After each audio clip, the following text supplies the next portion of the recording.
Can I ask you something? And I need you to be really honest with yourself when you answer. Has someone ever made you feel cheated on, even though they swore nothing happened? Like something was off, something was different, and you could feel it in your heart, but you can't prove it. And when you brought it up, they made you feel crazy. If that's ever been you, this video is for you. Because today we're going to talk about what cheating actually is. Not what people say it is, what it actually is. And some of what I'm about to say might surprise you.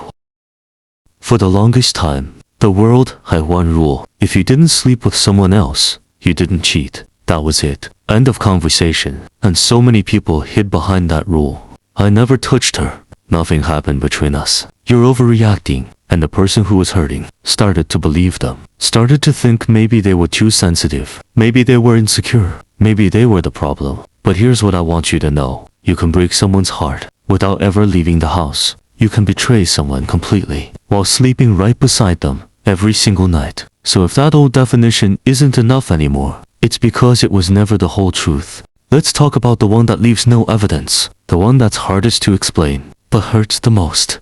Emotional cheating. This is when your partner starts giving someone else what was supposed to be yours, not their body, their heart. They're telling that person things they don't tell you, laughing with that person the way they used to laugh with you. They light up when that person texts them, and they go quiet. When you ask who it is, nothing physical has happened, but something has been given away. And when you bring it up, they say you're jealous, you're controlling. You need to trust them more, but you're not crazy. When your partner is emotionally closer to someone else than they are to you, that's a betrayal.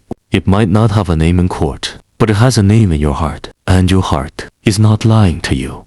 Now, this next one. A lot of people are going to get uncomfortable, because this one is easy to deny. It's called micro-cheating, and every single thing on its own looks harmless. Liking her photos at 2 in the morning, texting him good morning before texting you, saving her number under a different name, turning the phone face down every time you walk into the room. Each one small, each one explainable. I was just being friendly. That doesn't mean anything. You're reading too much into it. But here's the thing. It's not about one moment. It's about the pattern. And that pattern is saying something. It's saying, I'm keeping this person close, just in case. And just in case is not something a person who's truly committed should ever need. What about everything that happens on a screen? The DMIs you slide into with a little too much intention. The messages you'd never send if your partner could see your phone. The late night calls you call just friendship.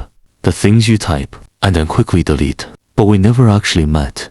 Okay, but let me ask you this. If your partner picked up your phone right now and read every single message between you and that person, would they be hurt? Take a second with that. Because if the answer is yes, you already know what it is. The internet didn't create new ways to love. It created new ways to hide. And hiding is always a choice. Now here's where it gets hard. What if you feel betrayed, but your partner is telling you nothing happened? What if they're looking you in the eye and saying, you're too sensitive, you're insecure? That's not cheating, and you know it. I need you to hear this. Cheating doesn't only happen when both people agree it happened. If something your partner did broke your trust, that matters. If something they did made you feel small, that matters. If something they did made you lie awake at night, questioning your worth, that matters. You don't need their permission to feel betrayed. You don't need a definition from the internet to know that something wasn't right. Your feelings are not a court case. They don't need to be proven. They just need to be respected. And if the person you love can't respect that, that itself is something worth looking at. So what actually counts as cheating? Here's my honest answer. Cheating is any deliberate act, physical, emotional, or digital, that you hide from your partner because you know it would hurt them. That's it. The hiding is the confession. The secrecy is the evidence. Because if it was truly innocent, you wouldn't need to hide it. And I think deep down, most people already know this. Love isn't just about what you do. It's about what you choose. Every single day. And every time someone chooses to hide something from the person who trusts them, they're making a choice. A choice that says, my wants matter more than your peace. And no matter what you call that, it's a betrayal. If you made it to the end of this video, I want you to know something. Maybe you came here trying to figure out if what happened to you counts. Maybe someone made you feel like you were overreacting, like you were too sensitive, like what you felt wasn't real. It was real. Whatever happened to you happened. Whatever you felt was valid, and you are allowed to take it seriously. You're allowed to set boundaries around it. You're allowed to heal from it, and you're allowed to decide what you will and will not accept going forward. Because you deserve a love that doesn't make you question your own mind. You deserve honesty. You deserve peace. You deserve someone who chooses you clearly, consistently, and without hiding. That's what this channel is about. If this helped you save it, share it with someone who needs to hear it tonight.